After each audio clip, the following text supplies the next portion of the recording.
కావాల్సిన ingredients chicken, onions, పచ్చిమిర్చి, red chilli powder, coriander, tomato, turmeric, పుదీనా, చెక్క, లవంగ, అల్లం వెల్లుల్లి, ధనియాలు. చికెన్ అంతా గిన్నెలో వేసుకోవాలి.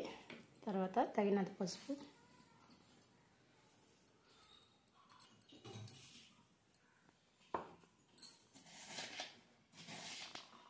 చికెన్కి సరిపడినంత సాల్ట్ వేసుకొని కొద్దిగా వాటర్ వేసుకొని చికెన్ అంతా ఉడికించుకోవాలి. ప్యాన్ పెట్టుకొని ధనియాలు, చెక్క, లవంగా వేసుకొని ఫ్రై చేసుకోవాలి.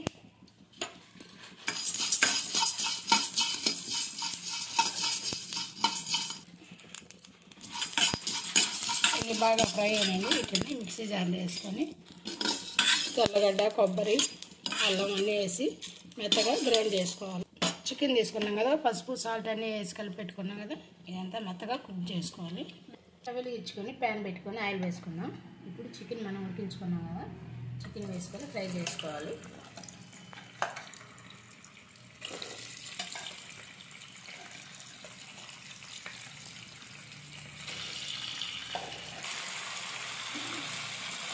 ఆయిల్ వేసుకున్నాను. దీన్ని ఒక 5 నిమిషాల పాటు ఫ్రై చేసుకున్నాం.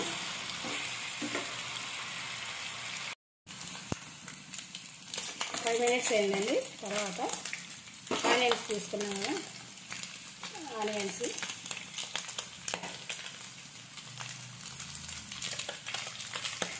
పచ్చిమిర్చి, టమాటా ముక్కలన్నీ వేసుకొని ఫ్రై చేసుకోవాలి.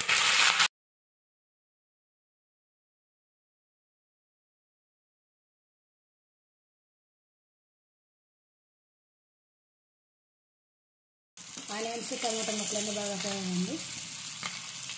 మనం ముందుగానే మిక్సీ జార్లో వేసుకొని పౌడర్ చేసుకున్నాం కదా, ధనియాల పౌడర్ వేసుకోవాలి.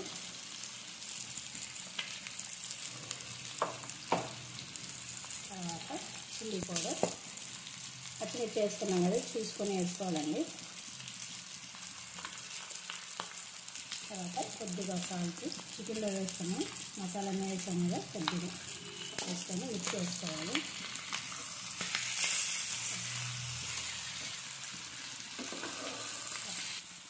తర్వాత పుదీనా, కొత్తిమీర వేసుకొని మిక్స్ చేసుకుంటే ఎంతో టేస్టీగా ఉంది. Chicken fry ready.